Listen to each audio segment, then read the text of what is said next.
My name is Lewis Lee, and this is Planning Traffic. And we do this every Thursday night, 9 o'clock Eastern Time. So please share with your friends and let them know if they are into any kind of cars, boats, trucks, anything you put gas in, we talk about it. Tonight, we're going to have Carl Anthony on. He's one of our favorites and one of our good friends that he comes and gives us all the high-tech information that we don't talk about too much. So it's going to be a good one with him. How's it going, Ray? Good, Lewis, and you're absolutely right. Carl is one of my go-to guys for Sunday show. He has been for a number of years, and he kind of keeps us grounded. Yeah. He's the sane end of what we do.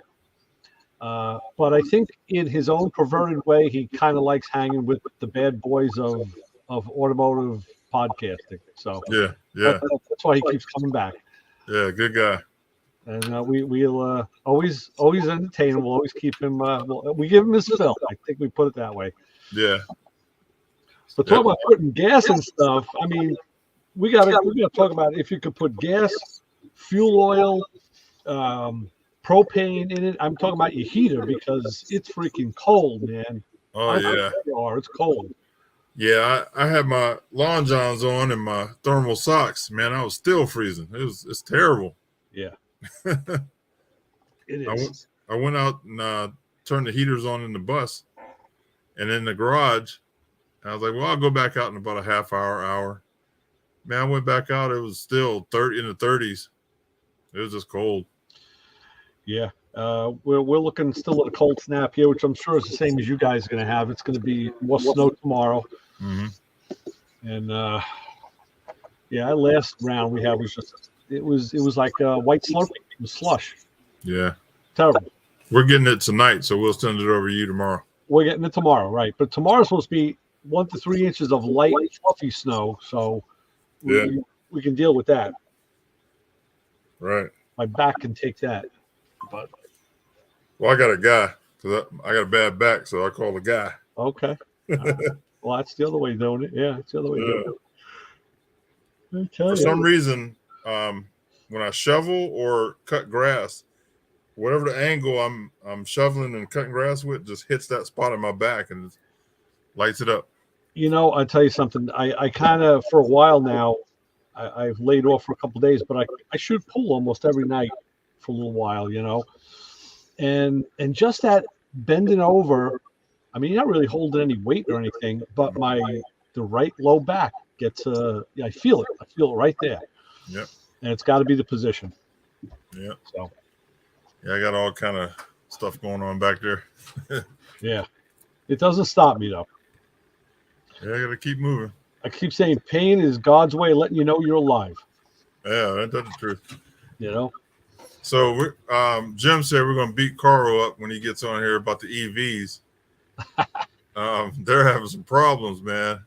Yes, they are. Teslas are stranded everywhere. The news here today, they were showing it across the country. They were in parking lots and just saying, look, these things, they're not going over. They're being towed in left and right. That's terrible. I guess design parameter didn't. You would think they would have tested in. I know even GM does like hot and cold cycling.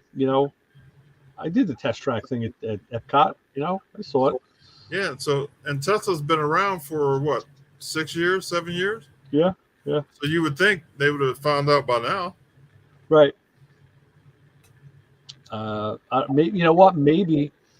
Maybe it's a combination of because I haven't said. Maybe it's a combination of the age of these cars. Maybe they're 5, 6, 7 years old, and those batteries are that old. And now at that level, they're starting to have trouble where they didn't when they were brand new. Yeah, that's true. Maybe, I don't know. But everybody's frustrated. People are like, the ones I saw in the news, they were all beside themselves. Right. Well, I think they were having problems with the charging systems. I don't know if it was actually the batteries. It was all charging related. Yeah. Hey, Carl. Hey guys, what's happening? Sorry for my delay. I couldn't get my camera to work. Oh man, we running into that here ourselves. Was that a battery powered camera, Carl? No, this one's electrical and fancy and all plugged in through like 600 USB ports and lights and everything. And I think wires got crossed somewhere. And yeah, how you guys been? Oh, great. Enjoying this cold weather. Yeah, isn't that the truth? Weird. It's been nonstop snow this whole week here in Detroit. Just nothing but snow all week in Michigan. Yeah. Wow. I think you're sending it down to us, and then we're going to send it over to Ray. Yeah. We're just getting some light stuff. Carl, we were just talking about EVs and you, because you always come into that topic. Yeah, indeed. Conversation. But the other thing that I was going to reach out to you, Mhm. I was waiting for Saturday. Okay. Because I can never ask you to come on the show too soon. Yeah, right. I'm reading my new Haggerty magazine, and they released their new bull list. Oh, that's right. They did, didn't they? So I know you and Chris love to go back and forth about that bull list. I'm kind of at odds with this one a little bit with some of the stuff that's on there. But if you think you can brush up on it by Sunday, we'd love to have you come on and talk about it. Okay. Yeah. Tell the audience what the bull list is. Yeah. Yeah, it's Haggerty's 10 cars or 10 vehicles that they deem are socially and vehicularly significant in history, and they're not tied by years, because there's a car in there from the 40s, and then there's exotics in there, and the list is always, you're never going to agree with all of them. Yeah, right. Carl, is there a better way to describe that list? Could you add to what I just said, maybe? Yeah. So here's how I've always heard it described by Haggerty. It's cars that at this point in history are considered valuable, and not necessarily by dollar amount, but are just considered valuable culturally, or they're expected to grow in value. So for example, a few years ago, 5-6 years ago, you started to see cars like the Acuras make the list. You started to see like the Dodge Vipers make the list. And Haggerty at the time was saying that's because older millennials and younger Gen Xers are coming to that age where they can afford an extra car, but they want a car that they had like on a poster in their bedroom, like a Dodge Viper, or they want a car from a video game or from a movie like Fast and Furious. That's how I've always heard it described. Here's the list for this year. I just pulled it up. So 1989 Lamborghini Countach, 25th anniversary. 1946 to 1950 Chrysler Town and Country. The old one, yeah. Yep. 2008 to 2013 BMW M3. Mm-hmm. 97 to 99 Mitsubishi Evolution. Which is a weird looking thing. It looks like a sidekick. Yeah. The Ferrari FF 2011 to 2016, Jaguar XKR model years 2000 to 2005, the 1965 to 1970 Chevy Impala SS. That's a good one. Yeah. 1981 to 1986 Jeep CJ8 Scrambler, the 64 to 66 Ford Thunderbird, and then here case in point of what I said about older millennials and younger Gen Xers wanting the cars of their youth. 97 through 2002 Plymouth Prowler. Right. That's what's on the list this year. So again, contentious. I think that most of us would have something to say about a couple of those cars, and rightfully so. We would probably all have something to say about different ones. But I think that's part of the fun of the list. And yeah, especially when you see something on there that you own or would own or did own, and if certainly you'll never own. Yeah, right. There's no buses on there, Lewis. Sorry, no Bluebirds. Yeah, I almost bought the Lambo last week, but right. Yeah, I was going to buy a Ferrari too, but yeah, wrong color. Yeah. Ray, I'm recalling an article I interviewed you for. This has been a while, so I found it in our archives. Haggerty's 2020 bull market list. So this is 4 years ago. And here I'm going to quote you. So in that article you said, and I quote Ray, "The most interesting thing to me is seeing these newer cars now becoming classics," said Ray Garino, co-host of Motormouth Radio on WHPC 90.3 FM, Garden City, New York. And then continuing to quote Ray, there are vehicles on the list like the Acura Integra and Dodge Viper that are rising to stardom today among new collectors. So I wrote this in, almost 4 years ago exactly, January 24th, 2020. So yeah. Yeah, that's what We've talked about this before. That's why I was still trying to be nice to you. Because I figured, we had to build a relationship. I didn't want you to think I was a total dick. But now you know the truth, so it doesn't matter. Indeed. It was actually right after this article, too. Right. Right after this article. And again, there was cars on that list that I, disagreed with and went, shook my head at, and some that I liked. I think we all fall into that. Yeah. Here was another quote from you, Ray. This same article. So this is back Haggerty's bull market list for 2020, but I think it would just be as relevant today. So another quote you gave me, Ray. Garino tells the story of a friend who picked up a Model A show car complete with all the awards and all the documents for $10,000 at the auction. And then quoting Ray, as the population ages out, these types of cars filter down. We know that Model A's and 32 High Boys were at the top of the heap at one time, and Cords and Duesenbergs were unobtainium for collectors. But now you can pick these up at auction. History has shown that each generation embraces different cars, but they also shun certain ones from the past. So that was a really good quote you gave me, which even though that's 4 years ago, I think that would still apply to today looking at the list. Just like the recent Mecum auction it was on last week. Mm-hmm. I watched a lot of it, and of course there wasn't a classic. There was one that I saw. It was a Caddy, an open touring car, and it was a V12. Mm-hmm. Or it could have been a straight 12. I guess it could have been a straight 12. They didn't open the hood, but it needed an interior, and they said, "Here's this car up for auction, and now you can just take it and either choose to do the interior period correct or put something else in." Like Resto Mod, this classic Caddy that years ago would have been up on that highest of high pedestals, and would have been only the elite thinking about owning it. And now it's like, oh yeah, just buy it and throw like a set of retro bucket seats and whatever. Blew me away. It's amazing how things change like that. Yeah, like you said, like maybe 20 years ago, if you even talked about messing with a original car, man, guys would cut your arms off. Oh yeah. But now, with the TV shows, Mecum, Barrett Jackson, they have turned the knob to resto mods. We all remember when a car would come up before the resto mod name was termed, and the cars were clones. They weren't even really tributes at the time. That I recall, and clone was a bad word. And if a car came up that even smelled of clone at Barrett Jackson, you were a pariah. Yeah, I mean, they so much as said, we won't ever entertain anything like this because that isn't the car hobby. And of course, I'm taking a lot of liberty with what they had said at the time. I don't even remember who they were, but I remember the feeling and thinking like, wow.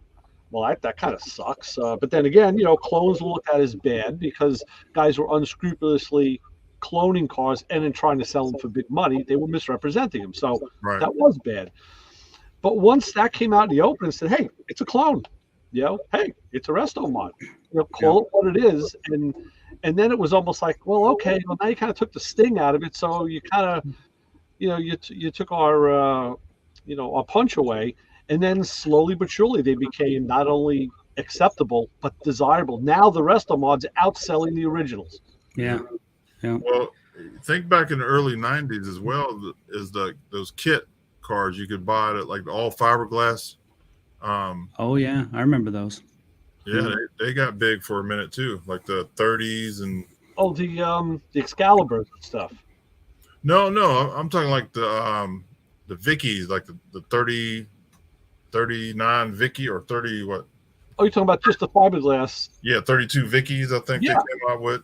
Even 57 Chevys that came out. Well, that was another one. The street rod guys looked at any fiberglass car. I'm sure Paul will tell you they looked at it, and Paul may even fall into that category, and be down on that.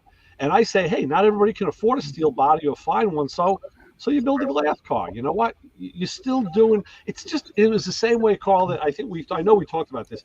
The way I looked down on the tuner hobby when it started, and it was in our face, and I was like, yeah, damn kid.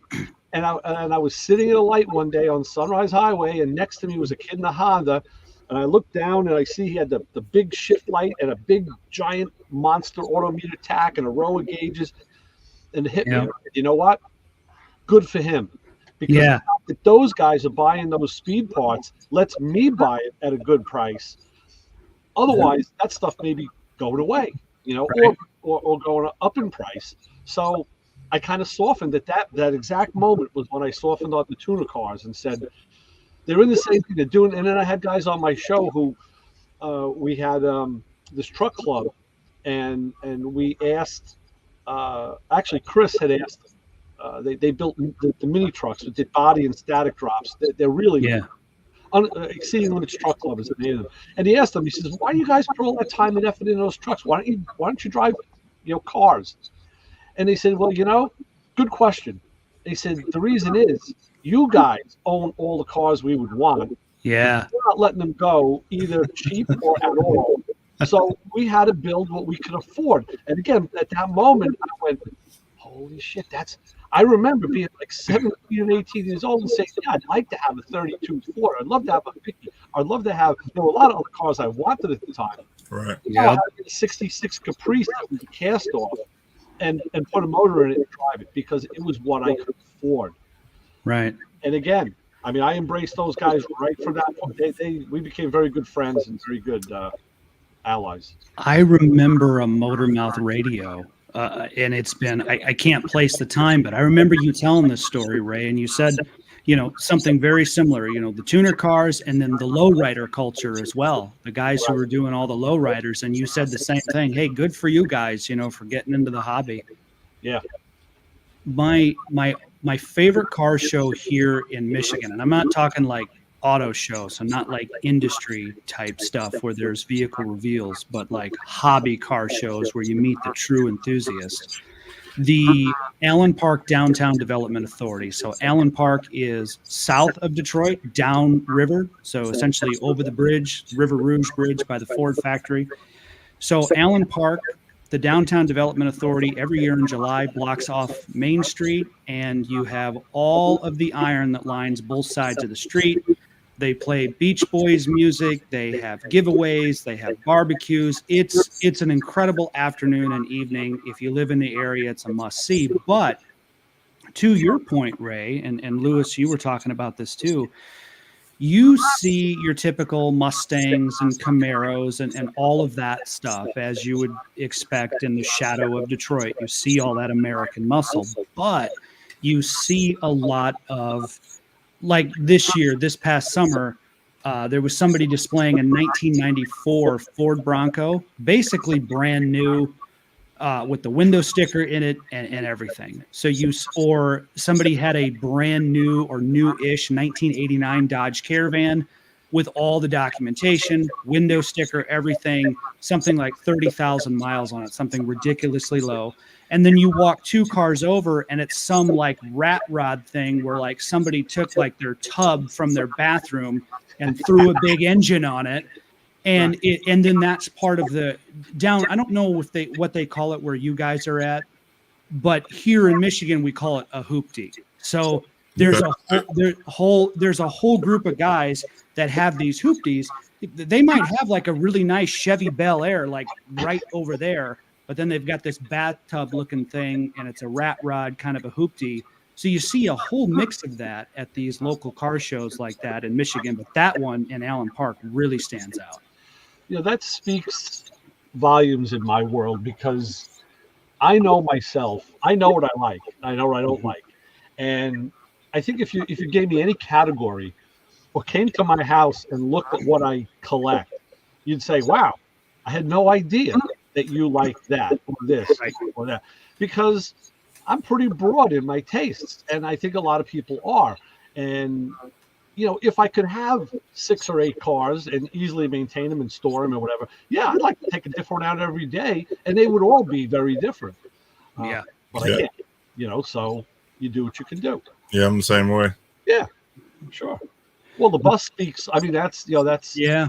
that speaks, paragraphs, chapters in itself. To undertake a project like that. I mean, just the level of because the level of commitment with any project is big.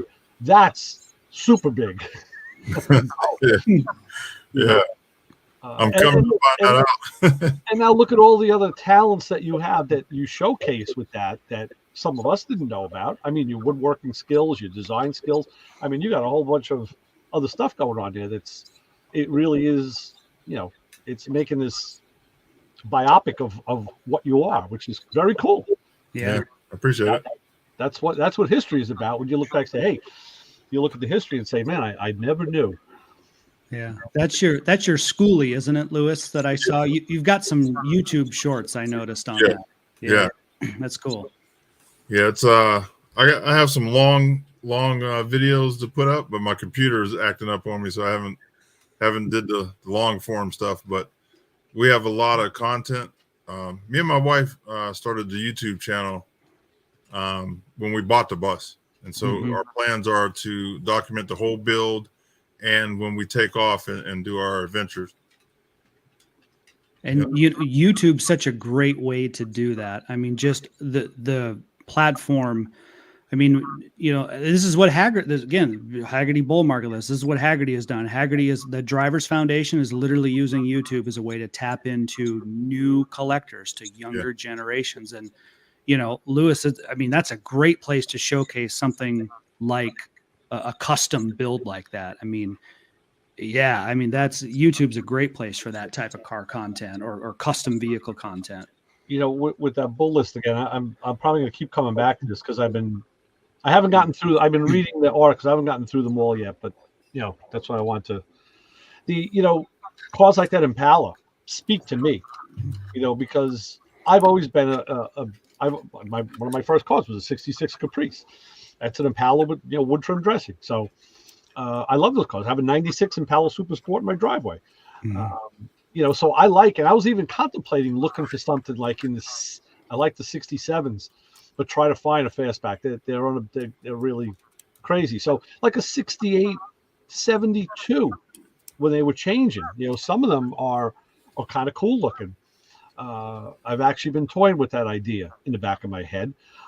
So that probably kind of speaks, I guess, guys of an older age, but those BMWs, I see more kids around here with BMWs and Acras and Integras, and some of my own friends' kids have them and love them, and they run with them. And I keep thinking, man, how do you afford to build those things? But they do. Yeah. They do. I mean, other cars on that list, I just kind of pushed aside because it's like, all right, well, none of us are having those, Yeah. Like the Town and Country, a 40 Town and Country. That'd be, I guarantee you, that'd be one of Chris's picks, plus that damn Mitsubishi crazy ass. Yeah. Freaking tracker looking piece of. I like how the Haggerty starts off. 1947 Chrysler Town and Country. Highs. Everybody loves a Woody. Lows. Built before Eisenhower's Interstate and geared like it. The wood is difficult to restore and maintain. Restorations are financial sinkholes. Yeah. Now, if you could find one of those that was, let's say, someone had preserved it and saved it and never took it out, and you could, by the grace of some, stroke of luck, you could own it, and then get it back on the road, whatever it needed to just revive it, and take it to local cruises. That'd be cool. Yeah. I mean, it would be cool. Cross country, that'd be that'd be great to throw a family in, with kids or whatever. You're not going to see it often at all, Right. But it would be a cool car. The Prowlers. You know what I say? They were ugly then. They're ugly now. Still not on my list. No. One of my friends has one, and I don't think they made a lot of them. They're probably worth some money. I remember when they came out, and there was pressure. I felt the pressure on me that I should like this car because the way they marketed it was to me. Mm-hmm. And I just kept saying, no. But I kept thinking, well, maybe I should. And I talked to other guys, and then I saw them, and I was like, no, I just don't like the look of it. But I should, because we're probably never going to see anything to replace it, and then the what is it? The other one came out from Chrysler that I really, really like that I also will never afford. Is it no? What is it? Crossfire? Was it the? Well, not I the like Crossfire. No, before that. Crossfire. It was before The that. Viper. The Viper. The Viper. Yes. The yes. Viper is the one that's the one that speaks to me. But Yeah. well, we never gonna own one of that. That's really the one I ever want. The Crossfire I thought was a cool car. You know, with the German influence. Yes. I liked it when I first saw it, and I liked it. I like it today. That had a limited run, and they're going to be a problem to keep on the road because of parts, I think. Right. Well, Brian may know something about that with the German cross heritage. I don't know. The Plymouth Prowler, 1997. So I'd have been in high school, and I remember liking the Plymouth Prowler at the time. I didn't really know much about cars, but for my high school journalism class for the school newspaper, I had the automotive beat, which was basically I would interview students and teachers about what cars they drove and so on and so forth. So it'd be like, lunch lady Doris drives a Ford Taurus, and so you're not talking like riveting stuff, but I remember seeing the advertisements for the Prowler and having, cutting the things out of the magazine and putting them in my locker. I thought the styling was cool. And then, I mean, if anything looked like a Matchbox or Hot Wheels car, that did. That was it. It did.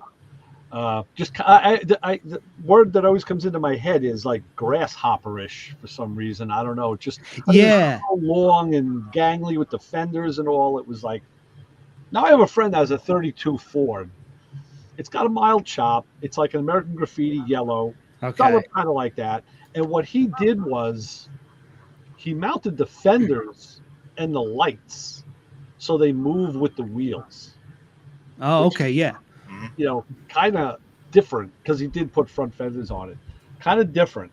And when I first saw it, I'm like, wow, that's kind of odd. And then I looked at it, I said, wow, the engineering is solid. And okay, I'll go with that, but that's as close to the Prowler as I get.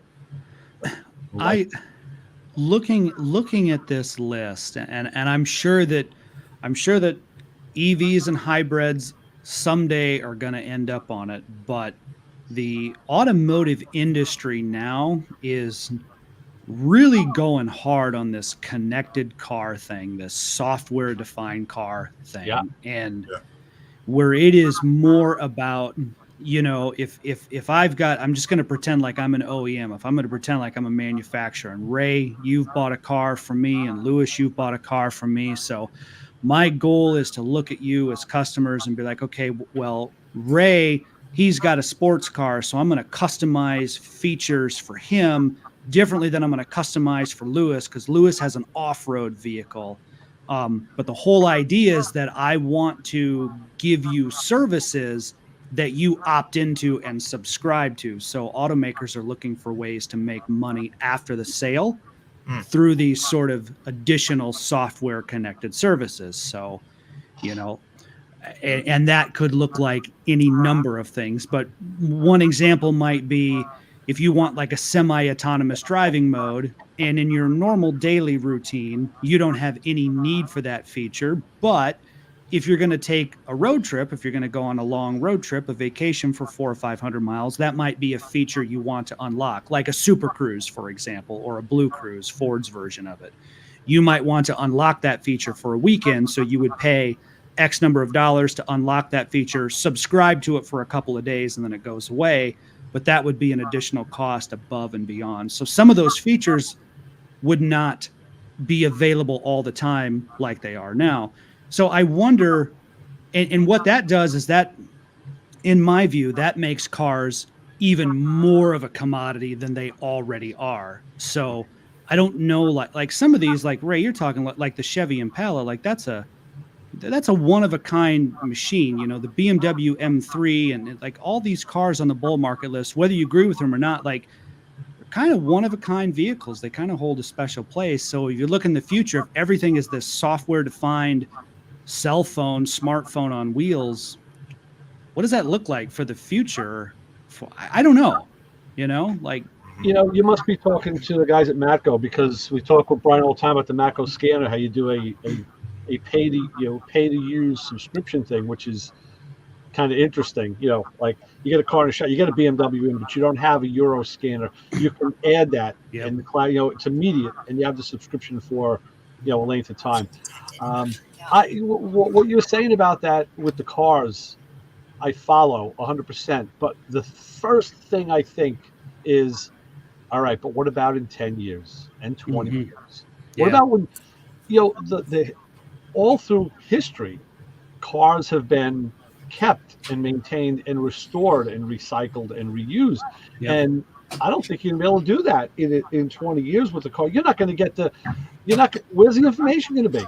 Are they Right. going to let that out or are they going to put it out into the aftermarket world? I doubt it. Yeah. The entertainment stuff. And I said that years ago. I said when cars from the 90s start coming up to be restored, cars from the 80s and 90s, which they are now, Mhm. the biggest problem is going to be modules and electronics and engines Well, and trannies and tranny. But I'm glad we faded into this segment because we were gonna jump on the EV stuff with you. Yeah. But let me jump in on the 90s cars. Yeah. Go ahead. So me and Terry are doing some things,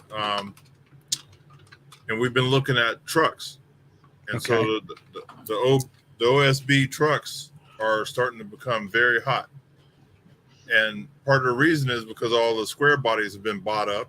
Yeah. And they're hard to find, or if you do find them, they're expensive. So now they're moving into the 90s, and like you said, Ray, the electronic stuff is kind of finicky. So we're there. Yeah. Yep. Yeah. And I was just working in early 2000 Avalanche, which is just a shade newer than the 90s version, and we're having issues with the ABS brakes. And I mean, there's aftermarket is actually supporting a lot of the parts for it, but I don't know about the electronics. We haven't gotten there yet. So yeah, I see the truck thing happening too. As long as rust is going to be the biggest nemesis, and build quality on a lot of trucks in the early 90s. I mean, I like them. We got one at the shop that I drive. I like it, but it wasn't the best fit and finish and build quality. Those interiors get beat up, especially if they were ever used for any kind of work capacity. And the paint fell off them. Right. The paint slide off if you go too fast. Right. We were working on a truck last week. I wasn't working. I was supervising, and the fuel pump. Well, first the truck would start, but it would cut right off. The start cut right off. So put a gauge on it to check the pressure. There was hardly any pressure. Couldn't figure it out. So they changed the fuel pump and started right up, ran good. So I was thinking, how could the pump go bad? It's either on or off on pumps. That's what I thought. No, they're not. No, they're not. Well, I know that now. Okay, all right. I'm sorry. I don't want to steal your thunder. So we figured that out, and we're all standing there looking at each other like, what's going on here? Changed the pump. It was the pump. But there's variable vane and kind of like pump on demand technology out there, which is kind of cool. It just supplies instead of a regulator, the pump regulates itself. And you got to know what that's in and how to diagnose. And that's the thing. Brian and I were talking to you in the after show. I was talking about these books that I'd gotten from Brian that have data in them, and information's always been key. And the guy who knew where to find the information was always the guy who's going to be ahead of the hack. Yeah. Unless the hack was extremely lucky, and I do know some extremely lucky and talented hacks that I actually look up to, but I still don't know how they do it. But the data really is the key, and unless I've said this at the shop. We've moved a lot of cars through there, other people's cars, customers' cars, and the owner has bought cars. And I said, I'm lucky I haven't really gotten bit, but at one point you're going to get a car in there that's a true resto mod. And you're going to have to revive it or do something major to it. And you're going to look and say, whose parts are these? What You they know, do. Yep. unmarked brakes and hoses and lines and electronics and and fuel pumps and things like what they put in here. You don't get a book with it. Yeah. Yep. And luckily that hasn't happened to me yet, but maybe it coming. won't. It's coming. Okay, so let's go. Go ahead. What does OBS stand for when you talk about the trucks? Old body style. Oh, okay. So now is that relegated to a certain? Because you're talking about it in the 90s. 98 or 88 to 98. Okay. Old body style. God, you make me feel old. Right? Thanks. Old. Jeez. Okay. All right. So, Mr. Jim in the chat room said he's gonna jump on Anthony about the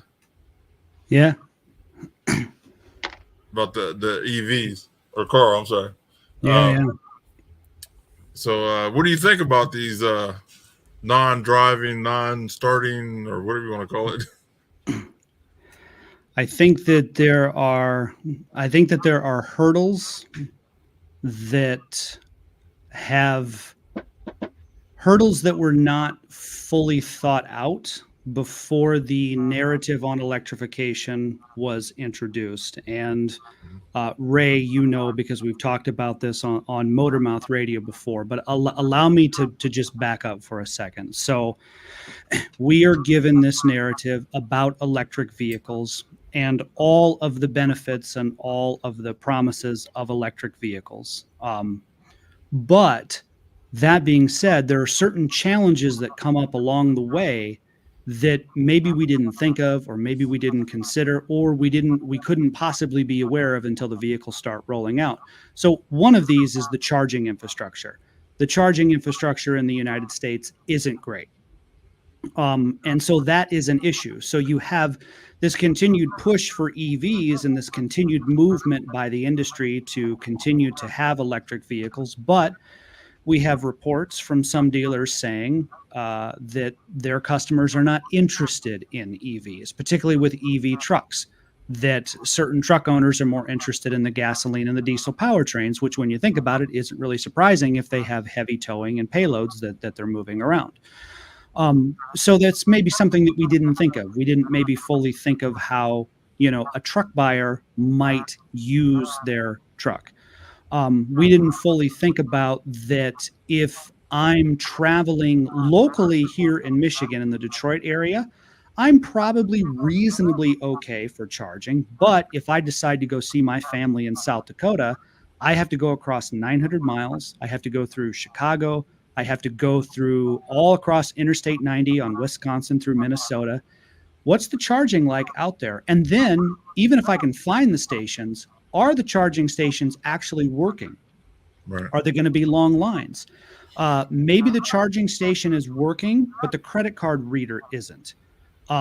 So that requires a different type of service, maybe a different type of technician to service that part of it than it does the actual electrical part of it. So when you look at these charging stations, there's electrical service workers that need to happen, and there's non-electrical service workers that need to be certified to service these things. In either situation, that talent pool isn't really great. Now, there's a company called Skill Fusion. They're based here in Detroit. They are working to build this database of skilled technicians so that a municipality, and we'll just use a local city, so say Detroit or whatever, or any other city, they can say, hey, we've got, X number of charging stations at the local grocery store, and 2 of them are down, and one of them looks like an electrical problem, and the other one looks like it's a card reader problem, or maybe there's a light out, or there's something. Okay, this city goes to this talent base of trained technicians, and then they can, off of that talent pool, they can pull those technicians out. Those technicians are trained in that area to respond to these service calls. Up until this time, we've never had anything like that. And we don't have anything like that on a huge national scale. But the EV train is already kind of rolling and kind of out there. So this is a long-winded way to say that we learned this lesson already with autonomous cars. When we were 10 years ago, 2014, 2015, 2016, we had the promise of this incredible technology, all the benefits that autonomous driving was going to bring. And we had reports that by 2020, autonomous cars are going to be in mass production, or 2021, or whatever year it was, but they were coming and it was inevitable. But when we started to actually try to put these things on the road, and then we try to put these things on the road in bad weather. So, for example, in the middle of winter in Michigan or Ohio or on the East Coast, we found that the cars really weren't great. We saw studies at the time that robo-taxis held a lot of promise, but in huge metropolitan areas, robo-taxis were actually causing more congestion than they were alleviating. So it was actually making people more frustrated on the road. This was all stuff that we figured out after the narrative was already out there. And then the industry, people who were working on the technology went, wait a second, we got to back this timeline up. And now today, 10 years later, we are nowhere near autonomous cars at all, not even close. Mm-hmm. So we're a little bit closer with electrification because we're not changing the driver. We're just changing the powertrain, but that even still presents its challenges. So I think sometimes when we look at EVs, we're sometimes jumping in the industry from like 0 to 10, and not considering the other variables in between. That where some people live, like if they live in an apartment complex and it's multiple families that are living, where are they going to charge? Ray, we've talked about this before. Lewis, I think we have too. If there's cars on both sides of the street, so you drive through any of the news center area in neighborhood or the midtown area in neighborhood, you've got cars on both sides of the street. Very, very difficult. Where do you put charging infrastructure at, right? So these are stuff that maybe we thought about, but we didn't quite fully think about it. There's a thing for this called the Gartner Hype Cycle, Gartner, Gartner Hype Cycle. And the summary is that there's this wave, this sort of climb, and it's any new technology, autonomous cars, electric cars, whatever it is, and everybody sort of rides the wave. And then there's what's called the peak of inflated expectations. And so that's when you get to the top, and it's this promise of new technology. For electrification, it might be a promise of a cleaner environment. That's the apex of that. For autonomous cars, it was road safety. That's the apex. But then as you start to develop the technology, you start to go the other way on the curve. Mm-hmm. And you fall down into something that's called the trough of disillusionment. And this is where media coverage changes. Media coverage becomes much more critical, if media coverage is even interested in the topic anymore. The companies who are at the top of the apex have either gotten out of the space, gone bankrupt, done an M&A, or have pivoted and are now doing new technologies. And the people that are left kind of in the trough start to climb up what's called the slope of enlightenment. And if there's any math people in the audience, the climb up and the climb drop are exponential, which means they happen suddenly and they happen quickly. And then the slope of enlightenment is a logarithmic curve, so it just gradually ascends, and that essentially means that innovation takes time. It takes a long time, and that's a very, very slow road. I don't know if that quite sums it up, but that's kind of a summary. CA, I'll say this about you, and I've come over time to really appreciate what you do and love you as a friend for your knowledge and what all. But you could be in Washington. I could see you. Thank you. You could be the talking head in Washington. There's so many things you said that to hit me as like those sound bites that I hear on TV. Yep. And I know that in the industry, that's what runs it. It is. But I know that deep inside you have a heart and you have a soul. Because when we talked about autonomous cars years ago, 5-6 years ago, and you can pull my quotes up on that too. Totally. I remember saying, "All right, who is this guy?" Like he did a left-hand turn on me, and where are we going to go with this? Is like, and then I came to see what it was from. It was truly from a professional standpoint, and the same thing with the EVs. And I say, at this point, it's like the hatchet's in the wood. We'll call, let's call it what it is. We don't need the babble speak. We need to, the hard facts will prove it out.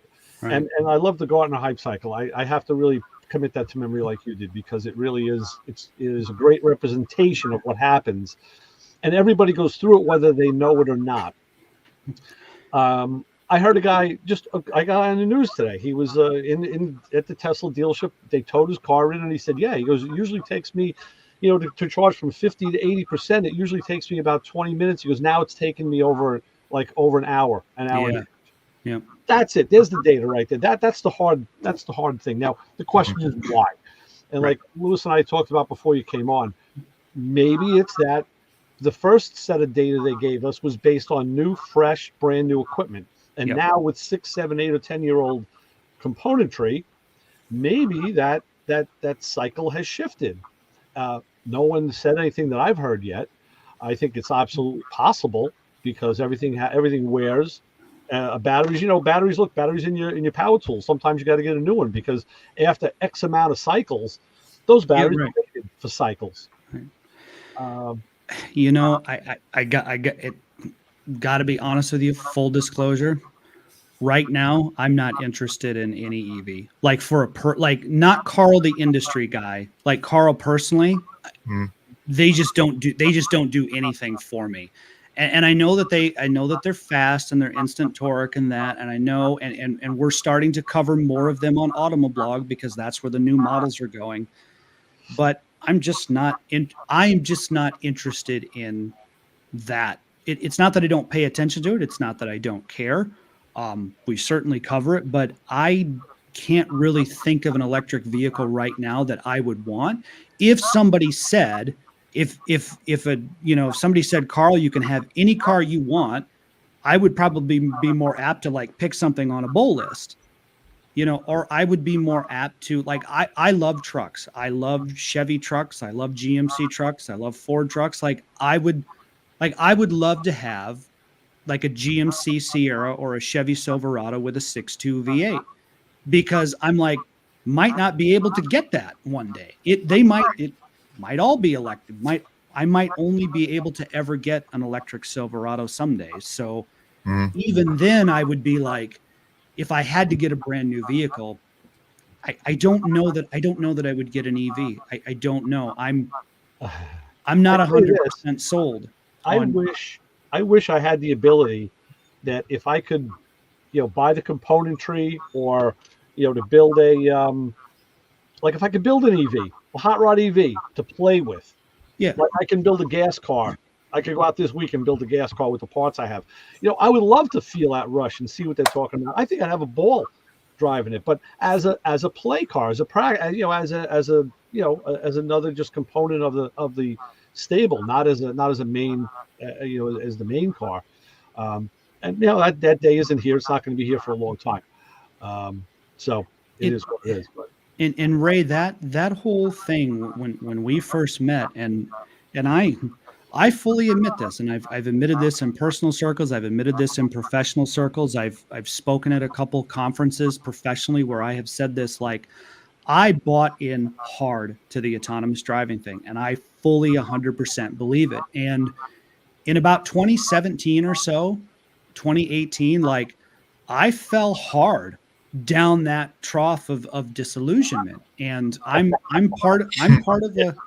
I fell hard, and and I started to look at it, and I was like, well, I guess I was like many, and I just kind of got caught up in the hype, and a lot of people did in the industry. I'm part of I'm part of a group that puts on a conference on autonomous driving and advanced safety systems, specifically for engineers in the industry. We do this twice a year. We do it in Detroit. We do it in Belgium every year, in Brussels.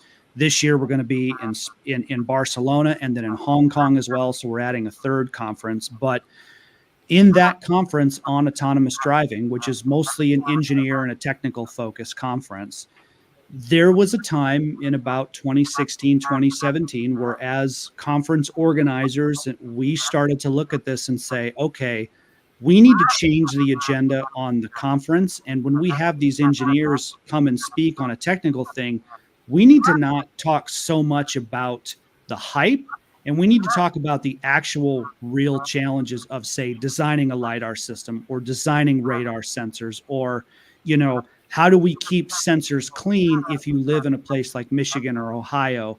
And what are the actual real engineering challenges?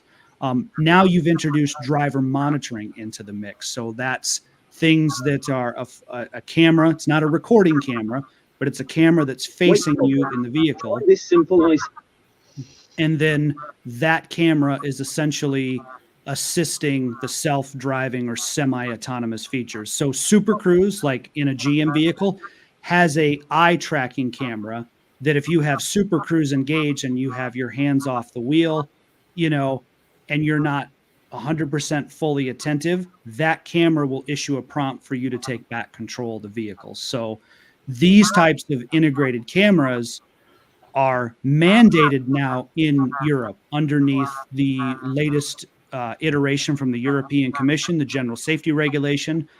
That took effect last year, but from July 2024 onward, all vehicles in Europe, road vehicles, so trucks, vans, buses, passenger cars, they have to have these driver monitoring systems that detect things like distraction. So if you're holding your phone, if you're intoxicated, they have to look at your eyes. These cameras have to look at your facial features, and they have to be able to issue warnings to the vehicle so that you take back control. This is going to probably become mandated as well by NHTSA in the United States, but it's already becoming a thing in Europe. So that's another aspect of it now, too, that you didn't have, say, 4 or 5 years ago. But that's all stuff we kind of pivoted to in our conference of, let's not worry so much about full self-driving cars. What are these other sort of technologies that are coming down the line? But I fell hard off that cliff is what I'm trying to say. Yeah, we'll catch you. We'll hold you. We'll coddle you. We'll hug you, and we'll keep you. We'll console you because we will. We all do it. We all do it sooner or later. Even though you came at us pretty hard, we still, we still love you for it. But you mentioned Belgium and Brussels, and one of my buddies, his dad owned a speed shop here by me for many, many years. The guy was one of the biggest Corvette racers around. He used to do skunk works for Dunthoff, in fact. So he was big into it years ago. And now the son has friends in, it's either Belgium or Brussels, and every year he sends me a video and pictures from these car meets they do that are like, it's like Australia. They're like so much crazier and bigger than here with gas powered cars. Big culture over there. Very, very big culture. Yep. But, Brian, what do you say we see what the boys have to say about this stuff? I don't want to feel like I know there's some other thoughts floating around in the room. There we go. There's a thought right there. Hey, what's going on, guys? Hey, guys. Hey, you talk about Tesla. I have a Tesla dealership that I go to, and it's amazing on the older cars that are in there, how much they have to continue in changing the processor and the computer. And the processors in the computer. Brian, do you know anything about the charging? Do you know anything about the charging issue with this? I hear a lot of stuff, and I'm actually, when I go back Tuesday after this cold snap, I was going to ask some more questions. Okay. I'm really surprised that I haven't been thrown out yet, because I take pictures and I ask a lot of questions. Wow. And a lot of Tesla dealerships, they're under lock and key. They don't like people poking around. So I understand that. But it's really, amazing. Sooner or later, this stuff has to come out to light. It's going to become known sooner or later. I'm sure that they just want to narrate it and script it in their own way so they can control the narrative like any politician would. Well, as a person that worked in a dealership before that and then going to this dealership, it's absolutely amazing, because those guys, first of all, you would never imagine going into an electrical EV car, a car that does not have a motor, and you're walking in antifreeze all day. Yeah. because they're constantly flushing the cooling system on the car for the battery. The batteries are cooled 3 different ways. Right. And it's amazing, like I said, that you just never think of antifreeze being around that type of stuff. Right. But Right. the one thing that I have not been able to wrap my head around yet is that they change components of the car. So, and they just have these bins. They have these bins that are like 6 feet by 4 feet. And you have a problem with your driver's side seat, they unbolt the seat and throw the seat in this bin, and they just put a new seat in. It's not fixed. Right. And literally I walk by these bins and I asked the guy, I said, what happens to these bins? Because it feels like you could just reach in and grab every part that you want and you can build a car. I mean, there's a motor, there's a transmission. If they have a problem, it's just thrown in this bin. And then I guess under the cover of darkness, a black SUV comes along and picks the stuff up and drives off, and you never see it again because they do get changed. I mean, the bins are empty on a weekly basis, but I just cannot believe how much stuff is just changed and thrown, not fixed or repaired, I guess I should say. Well, I don't can know how they see make that. money. I can see that they want to take stuff back for R&D. I mean, because but it's a little late if you can't get in your car because the door's frozen. No, I know. I'm saying when I worked at an electrical manufacturer years ago in the engineering area, and we had a test lab. My friend Pirate Paul worked in that test lab, and I used to work in conjunction with, because I was in the metallurgical lab and then in the electronic area upstairs. So we all worked together, and things got life cycled and tested till they failed is basically what it was. But we were very, especially when a new product came out, the reps were told, get it back, get a sample, get it back to the corporate headquarters where I worked. We want to autopsy it. We want to see what went wrong. Yeah. So if we have to retrofit and redesign, we can. Or if it was a user error, we can maybe help design around the user error. So I could see how the Tesla mothership would want to get that stuff back. But I just thought it was interesting. Yeah. They get an older car in, and they got to take the whole car apart, and they got to change the pieces inside the computer or the touch screen because of the processors being old. And then, of course, they, download is 2.5 hours, sometimes days, because they have problems, with the upcut connecting. It's kind of crazy. Ford's going through that right now with their EV car, their Mach-E and their Lightning. They're having a lot of issues with the connections of those cars, and like you say, updating. Well, and to the point that I brought up earlier, they're not even 10 or 20 years old yet. We're talking about restoring. We're talking about just keeping a fairly new car on the road. Yeah. What's the oldest Tesla? 5 years? Is that what it is? That's what we were trying to figure out. I don't know. Is it Tesla? I mean, is that like 5-6 years is the oldest Tesla? I remember it was like 2005. That long ago? Tesla 2-seat sports car. Oh yeah. The Roadster. Yeah. 2004, 2005. Those were public. Tesla S was the first one. Yeah. Well, I think you're right. I think I've seen it at SEMA. Right. 2011 was the Tesla Roadster. Well, did that ever come out? Did Tesla ever release that? I don't think so. The new one? The new one, no, right? But the old one, 2011 they did. Okay, yeah.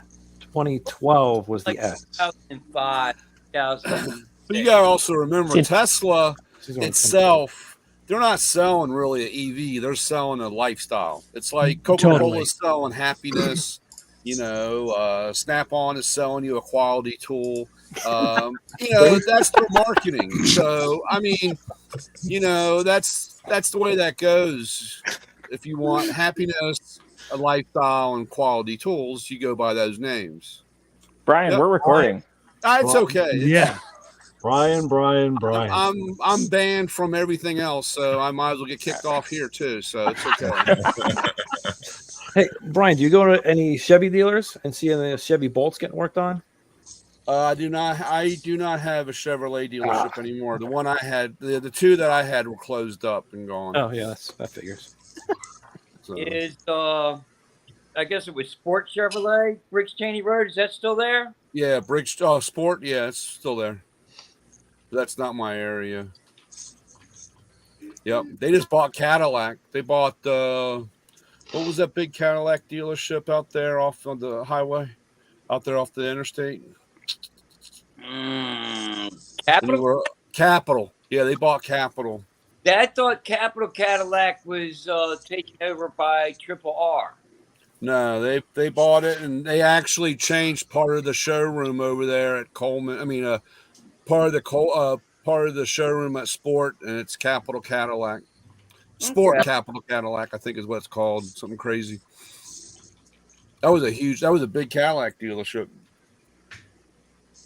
I want to say to Carl, if you're running for office, please let me know where to make my campaign contribution. Right, Oh, Joey? thank Am I you. right? What did I tell you? Thank you. Oh, He's the guy. I know. It was amazing. I wasn't here for everything, but just listening. Thank was you. Amazing. Yeah. Thank you. They'll run your. You can take that as a compliment, though. Yeah, I mean, no, it's. I don't know that I'm gonna. I don't think I'm cut out for politics. But Joey, that's a wonderful compliment. Thank you. Oh no, Oh, you're you're welcome. out for it. You can definitely be one of the talking heads, that's for sure. Yeah. Yeah. Or at least be a great lobbyist for your favorite politician. Yeah. It's yeah. Carl, it's, I had have you looked into any of the recycling of the EV batteries? Have you had anything about that? I have not, Okay. and I don't. It's not a super area. It's not a big area of expertise for me. That I do not know much about. Lithium is pretty nasty stuff. Yeah, I heard they could reprocess it and get the chemicals back out, but not 100%. You know, like maybe 80% of the stuff out, and then reuse it. Well, I got I don't know, probably 6 or 8 dozen hybrid and EV batteries sitting next to all these LS engines that I need to move. So if you want one of the batteries, I'll work you a deal. LS motor. Hey, Paul, listen. I need some batteries for my solar system in my bus. There you go. So we need to talk about it. If that's the battery you're looking for, I got quite a few of them. All right, we're gonna talk because I'm on a downward budget, and those batteries are expensive. Look for maybe like a Prius. Yes, but I'm willing to bet it's extremely expensive to get it from Texas to Ohio. Yeah. Yeah, we gotta get one of as a road trip. Yeah, Yeah, that's a road trip. Going down to Tulsa next week or next month. Down to Tulsa in February. Pick up your batteries in Tulsa. I'll deliver to Tulsa for free. Yeah. Well, you're bringing some LSs up this way, aren't you? Not if you all don't buy them. I mean, Well, listen, I talked to some people the other day, and they're gonna reach out to you for sure. Dwayne in Georgia is getting a few from me. Is he? Yes.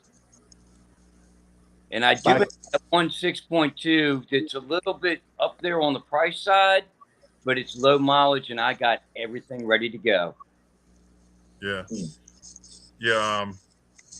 Yeah, I was talking to a guy. It might have been yesterday or the day before yesterday. So yeah, we'll be talking to you, and you just throw the batteries right in the mix.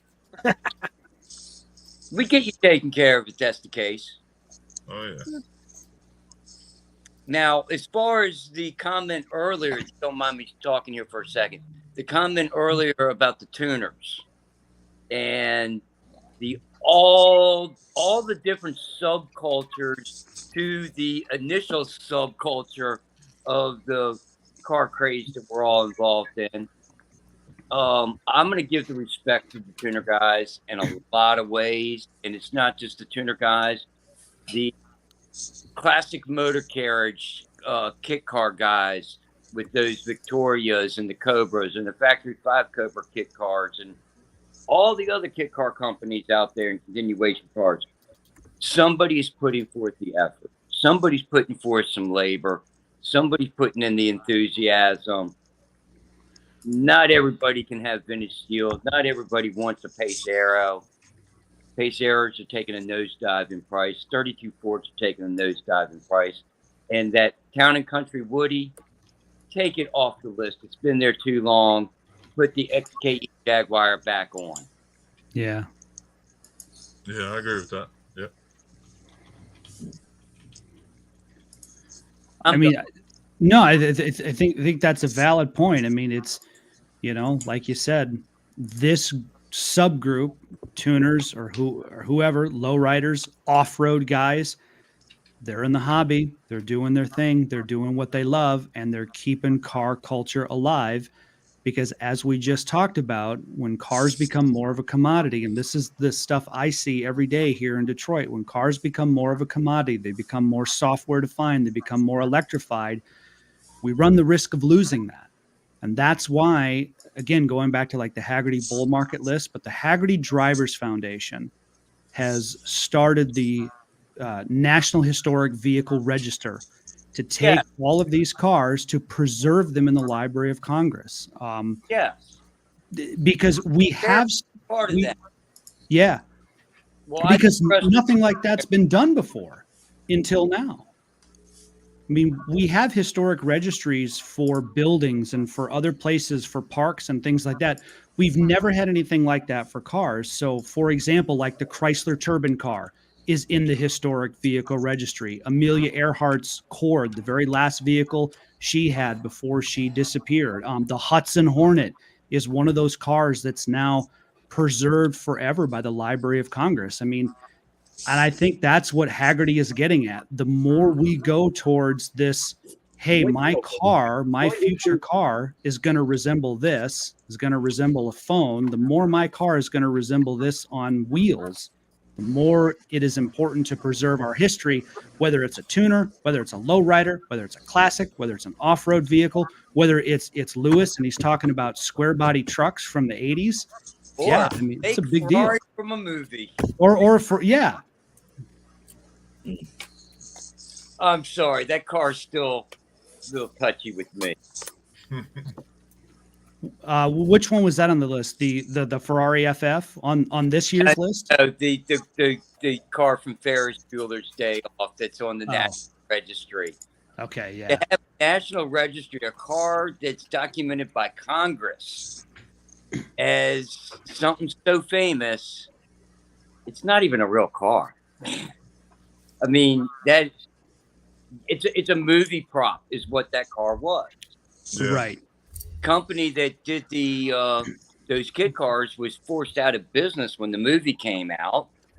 That car is kind of folklored with a curse. It has traveled both sides of the pond before the current owner now owns it, who doesn't even have possession of it because it's off now with the registry. And I don't think he ever took possession of it at his house. I had no idea. I didn't know the story. I didn't know the full story behind that car. I can talk to you for hours and hours and hours on that car. So you said there's a curse behind it. What's the story there? Okay. After Ferris Bueller's Day Off was filmed, there were two cars used in the movie. Somebody will give me a phone call tomorrow if I'm slightly off on all this because I got paid to learn this history. 3 cars were used in the movie. The one that's used in the opening scene is the car that sold at RM or Christie's or whoever just a few years ago. That car was a stage prop. It was a mule. It didn't move. There was no motor in it. Sure. The car that went out the back window that we all watched get destroyed was literally destroyed. To the best of my knowledge, back when we were doing the restoration and doing all this research, that car still doesn't exist. It basically went to a crusher or scrap or whatever afterwards. And then there's the car that was used in front of the high school and the jump scene in the parking garage. That's the car that I did the restoration on, or I was involved in the restoration on it. And now the historical car. The curse is the company that loaned that car to the movie company was forced out of business with a cease and desist order from Ferrari.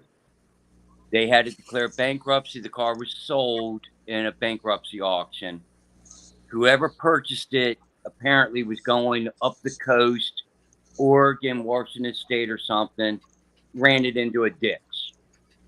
It then traded hands to somebody else who also ran it off the road, apparently. The car then traded hands again and went to Europe. Okay.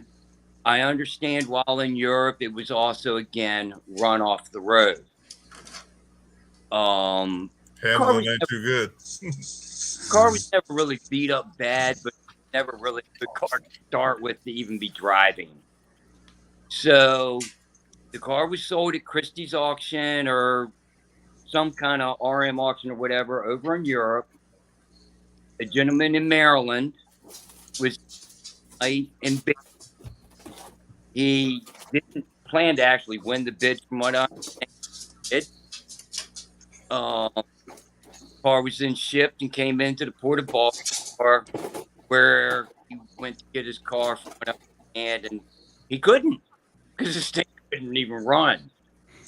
And he gets a hold of the gentleman that I do all the work with, and they worked a deal. This was while I was not working for Greg at the Jaguar shop. Okay. The car came in. It was disassembled by other people. I was not involved at this point. And then it went off to the paint shop. They got the paintwork done. It was in its reassembly. Had a fresh motor done at the machine shop. Rockville Ring and Binion. Doug did an awesome job doing that. The Ford motor, it's a Ford 302. I don't remember who did the C4 transmission. Did the transmission. And then it was the final stages of its reassembly that I was then asked to come back in and finalize it out. If you watch the movie in front of the high school, you'll watch him take his arm and go straight back with the gear shifter as they go off from the school. It clearly shows in that scene that the car has an automatic transmission in it. There's some other subtle things. Now, in the movie, the car, like I said, had an automatic transmission. The shifter was that of a Mustang 2 or a Pinto. Sure. Control center floor shift that everyone used in their hot rods, get them from anything. The car now has a low car shifter in it. It's a floor mount low car, not a trans mount low car. If you watch the movie, the gauges in the car. Okay. There is a Smith gauges and Jaeger gauges, I believe it is. Or with Smith gauges and VDO gauges. There's mix in the gauges. And we had to duplicate that on the restoration. There's a lot of other subtle things you'll see in the movie. I think there's about 8 or 10 subtle details different on that car today than what it was in the movie. It does stop now. We did the brakes properly. It was a mismatch of parts on the brakes, mismatch on the steering components. But all in all, pretty cool. And I had no idea. The best part is when that car was finished on its restoration, long before the Historical Society ever thought about taking on that car, I believe, because I think it's number 7 in the registry. Okay, yeah. And it was one of the cars on display on the Capitol Mall in DC inside the glass. Yep, that they do every year. Yep. I think it was like the third one to ever be displayed. I think they did them 2 at a time, and it was in the second week or something. I don't remember how all that went. Yeah. But the Bullet car was at the same time frame. When I finished off with the restoration of that car, would have been 2011. The Rockville Car Show in Rockville, Maryland was coming up, and that was going to be pretty much its unveiling of that car back to the public to be seen. And that's when my wife and I first got back together. So that car show, and that was kind of our first date back together. So Jerry said, "What are you doing today?" I said, "We're going to a car show." There you go. I had no. So you worked on the movie car then, the actual. Yeah. That's awesome. No, it's not. I mean, I think it's cool, but I mean, I guess yeah. I mean, based on your story, but it's still. I mean, it's neat. That's cool though. Thank you for that's yeah. I like that. I've worked on a lot of really unique historical cars, and I've gotten a paycheck. I don't necessarily get the credit or the recognition for them. But hey, I did get a paycheck. Ferris paid me well for close to 3 years. Yeah. I might have missed something, but I still don't get where the curse came in. I don't know where it came in, other than the car continues to be wrecked by everybody who owns it. Oh, okay. All right. Yeah. It can't stay on the road. That happens. That happens. And as far as movie cars go, with my time dealing with Barris cars, and I'm still dealing with them. You see the TV stuff is always, a lot of times a car got an automatic just because the star couldn't drive a stick. Yeah. Right. I just saw a video on that just the other night. I forget what movie I was watching. It was a video about the movie. So that's very common. It just makes it easier. But yeah, I don't know. Yeah. Hey guys, I gotta if jump. anybody sends me a private message, I'll gladly share some of the fake Ferrari Ferris photos that I have in my phone. There you go, Carl. That's still cool. There's a picture of me. It was from my last trip up to Maryland. I was doing some work at the Jaguar shop, and there's a poster in the backside of the reassembly room at the Jaguar shop of Ferris down on the mall. Okay. Because I guess after the mall, it's at the Henry Ford Museum now, from what I understand, from what I'm remembering. Okay. The car's actually at the Henry Ford Museum in Detroit, so you can go. Yeah, I'm not far from there. Yeah.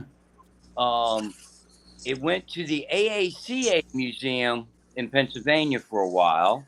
Sure. And it was when it was being moved out of the AACA Museum that a lot of the display boards and stuff were getting ready to go in the trash, and Greg grabbed them up. So apparently he's got it at his home in Florida, and he's got some of it at the house and the shop in Maryland. Mm-hmm. Maybe you guys can clarify this for me. I mean, I obviously know the movie, watch the movie, like the movie, but why would that car become such a cornerstone of automobilia and interest? There's so many other cars in movies that are, more desirable. I think maybe I'm missing something. I don't know. I don't know what made that such a pop culture feature the 80s generations. I get it because of the movie, and the movie is really right. I get that. I definitely get that. Look, I just watched the there's a channel I watched. The guy does like 20 things wrong with whatever movie he's doing in like 20 minutes or less. He's really, and it's really funny. And I just watched it on Superbad, which was a movie that my older daughter watched growing up. But I actually did watch it once or twice. So, I get how pop culture kind of, comes in and a generation embraces the movie, the characters in it, and the clothes, and the car. But the car was kind of like an ancillary component in that movie. It was, it was a movie about friends. The car was certainly had a thread in there, but it wasn't like we were talking about Bullet. Right? Yeah. I think it's Wasn't the the main aspect, character. I think it's the aspect of the teenager stealing the Ferrari, Yeah, like stealing it from the dad. that To take, I think that's what made it kind of the icon of the movie is. Yeah, is that the whole sub thread of that was the son's relationship with his father, and how Yeah. Right. everybody's appalled, and now it's like, what are you gonna do? How are we gonna hide? How are we gonna fix it? And after a while, when he kicks it and kicks it and kicks it and sends out the window, it's like, I'm done with this. Let him get mad at me. I don't give a shit.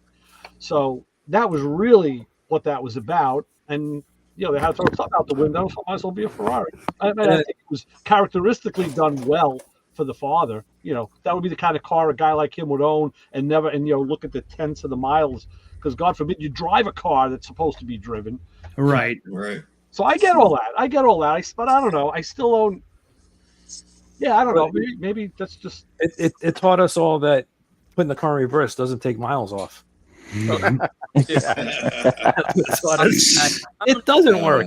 Well, that's one of the things. That you talk about that. That's one of the things, Keith, that whenever I watch TV or a movie, and there's a chase scene and they zero in on the speedometer and you see the car going 80 or 100, the odometer is never moving. Yeah. I notice that every single time. Yeah. But if you take the cable out and put a drill on it and go backwards, it will go backwards. I did that. Anyone wants to see some photos. That works. That works. Yeah, that works. Hey guys, I got to jump ship. All right, Lewis. So, all right, Lewis. Thanks, so Carl, Lewis. appreciate you every time you come on. You're always the adult in the room. Yeah, that's not saying much, Lewis. You can hear the I guess the edited version of this on Sunday if Carl is up for it on Motormouth Radio. We're not really the latitude. And we're being reserved how we normally act because we're in the presence of a brilliant person. So yeah. Well, I think the same about Matt Coman Bryan, by the way, that I think the same about him being brilliant. So you're right. yeah. No, Joey was talking about himself, Carl. Don't get No. Yeah. Listen, all I do is plastic right now. Okay, so anybody can do that. All right, guys. Hey, have a safe week. Carl, your family, bro. You can come on anytime. Thank you, Lewis. Truly my pleasure. Truly my pleasure. Thanks for inviting me. All right, you guys stay warm this week, and I'll see you next week. Sounds good. See you, man. Yeah, Lewis, Yep. watch out for that storm coming in tomorrow night. Oh yeah, I'm looking. Yeah. Hey, I gotta drop also, only because it's getting way past my bedtime. Carl, I gotta say this. I love you. I think you're great. I've been on your website a few times. You and I need to sit down and have a conversation about electric vehicles and the self-driving cars, because so much of what you were saying was focusing on the technology, but not on all the other problems that go along with all this stuff. Particularly, you happen to say, and you were saying one thing during when you were talking about this, was that we didn't know that this was going to happen.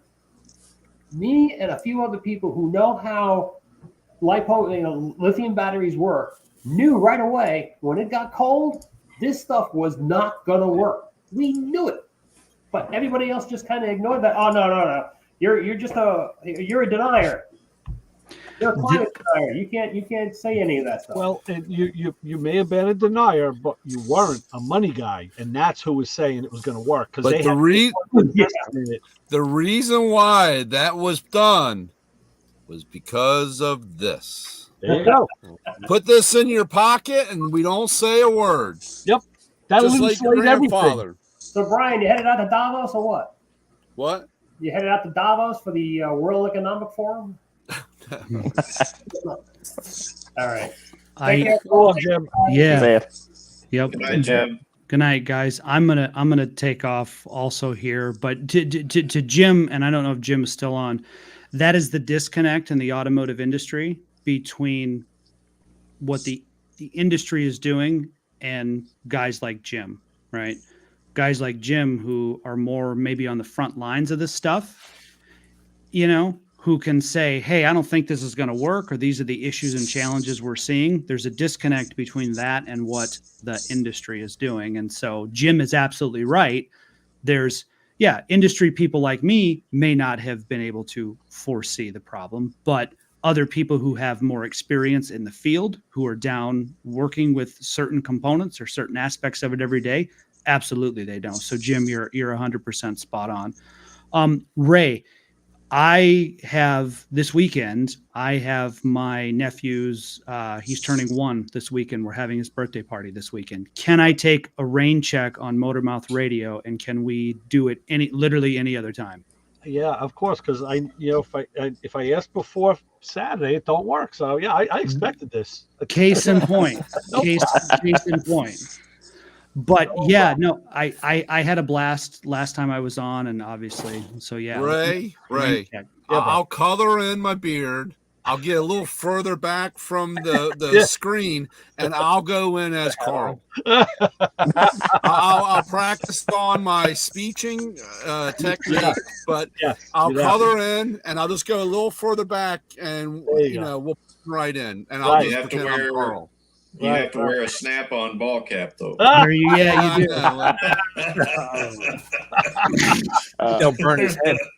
But Carl, before you take off, I didn't get to listen to everything because I was over on my own live stream, and I had to get it shut down before I could come in here. But I listened to the last bit, and then your link you shared in the private chat, I've got that bookmarked. So I just wanted to say thank you.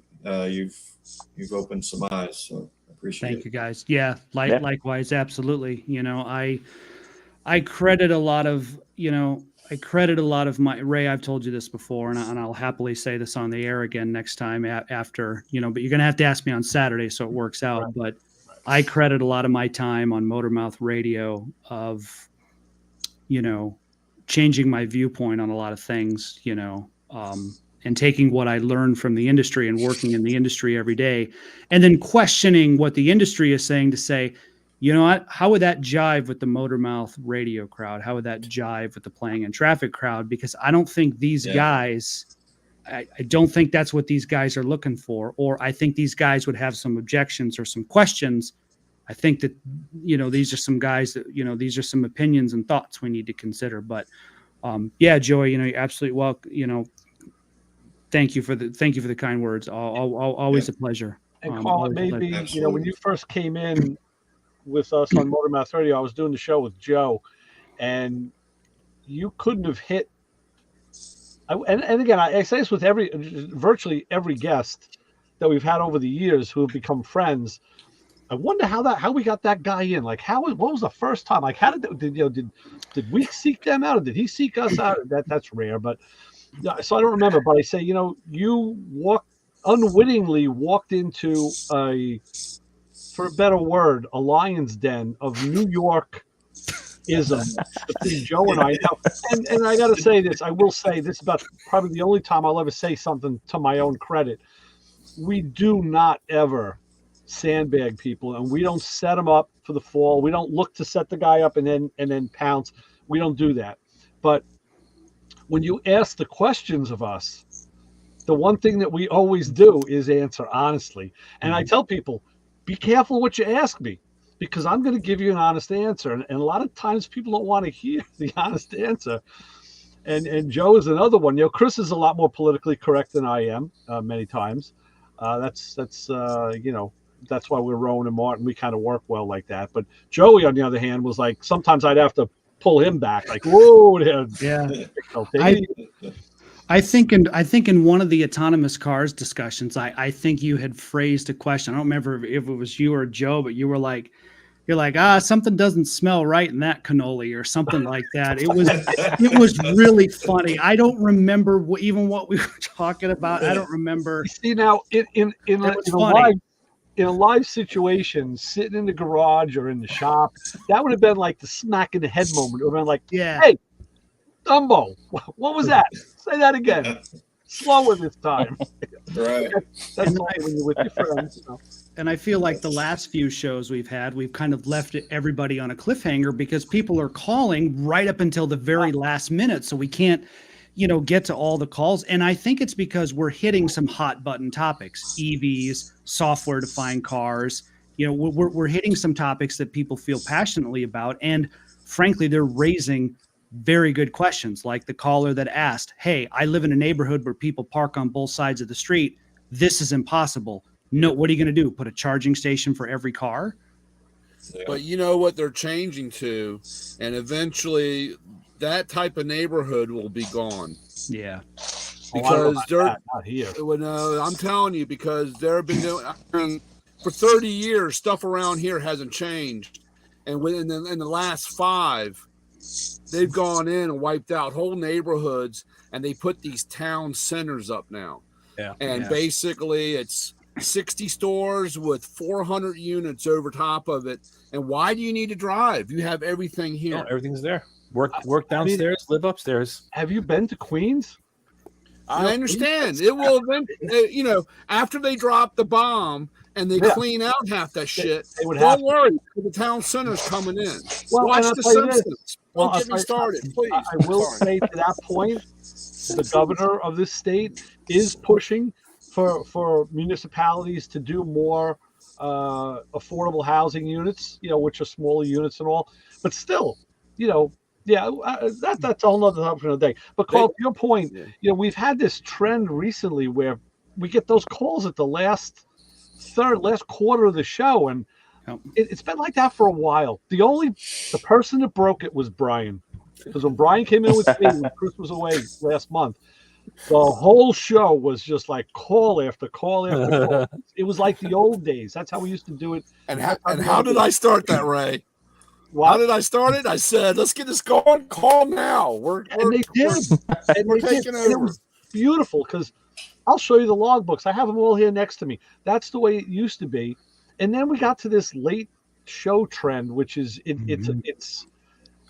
mystifies me. And it's kind of like, I've actually told some people, listen, if you want to get a point across, if you want to talk about something, call earlier. And there's certain people whose call I won't even pick up if it's like 12:50 or 12:51, because they can't say hello in 9 minutes, let alone get a point across. So unfortunately, those guys, I have to let that one go.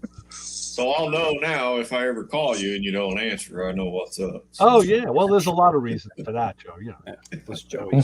Yeah. So it's fun. I mean, taking the calls are a lot of fun, and I like hearing the stories of what guys are doing, and I think that's what we miss in the industry because we're so industry focused. We're so driven on the future. We're looking ahead. And when you do that, and I think, Ray, I talked about this on a show I was on. I watched those Haggerty documentaries over the summer on the turbine car and the Hudson Hornet. And I had been in so many meetings and strategy sessions and industry stuff. And I'm like, I forgot what it was like to enjoy a car, and I think industry people forget that. They forget the love of cars. And so when you get on a radio show, and I used to love those, there was a motor mouth radio type show when I was growing up that was on an AM station, same kind of thing. I used to love listening to it. People would call in, hey, I'm having an issue with my brakes or my car's doing this, or, and those guys would diagnose on the other end, and it was great radio. And I think that sometimes us in the industry, what's that? That was Pat Goss that had that show. Yeah. But wasn't it Click and Clack or something? I was going to say Click and Clack were up here in New Hampshire. That was Tom and Ray Marizziogli. Yeah, they were. I think that was called Car Talk or something like that. It was Car Talk. Yeah, that was syndicated. He was one of the first snake oil grabbers, man. He hooked on to snake oil and took it for a ride, and that guy, I had a lot of run-ins with him. Not only were they syndicated, but they were, if you listened enough, you'd see that they were formatted. Each call, each time, it was very much the same. And even their questions to the callers were always the same, and they happen to be very good at interplay. There's a lot of times Chris and I would go, just going back years ago, we'd go out to a show and people would ask, I have people ask us, hey, are you those two guys from Boston? Or are you the two guys like from New Hampshire? I'd say, do we sound like we're from Boston? Like, no, we're not. Do we laugh that much? Yeah, I'd say, but thank you for the compliment, because we listen to them and we love those guys. They had that, they brought a comedic entity to it and the wit to it that other car shows just never had, and that's kind of what we've been likened to. And it is true, we do kind of do that. That's we'll cut up each other more and more so than we'll ever cut up anybody else. But it's it kind of makes for fun listening, I guess, because it's you're not just going to hear the same old stale thing. You're gonna like, what are we going to hear next? I take Chris always gives you a hard time, and he gave you a hard time for that project car, hauling it in boxes and parts. So Sure. It's Chris is like, what are you, crazy, Ray? And then he's trying to get me to side with him. He's like, Carl, listen, Right. okay. If would you do this? Would you take a car? And you know how Chris is animated. I love it. He's like, Ray, you are nuts. You need to have your head examined. And that's not even my car. It's not even my project. I was just along for the ride. Yeah. For a ride. And then he's like, Carl, would you do this? And then I'm like, okay, I got to be diplomatic. So then I give like an answer. I'm like, well, the car culture and the hobby and the Haggerty and this, that, and the other. And I give like some kind of, and then Chris is like, yeah, but don't you think Ray is crazy? See, that's why I've always told people, like I tell them myself, I said, listen, if you get asked a question like that, just answer it. Just go with the one-word answer. Just succinct, like right to the point. Show what side you're on, like draw the line. And then I guarantee the conversation is going to go another way, because how are you going to disarm and defend? And it's that whole trip that you did, that is crazy. That is crazy to haul a car out in. But then we're all crazy. Then we're all crazy we're all crazy for loving cars. And I told you, we're going back in March again. We have the third part planned already, because the guy has painted the hood and he's painted the internal trim.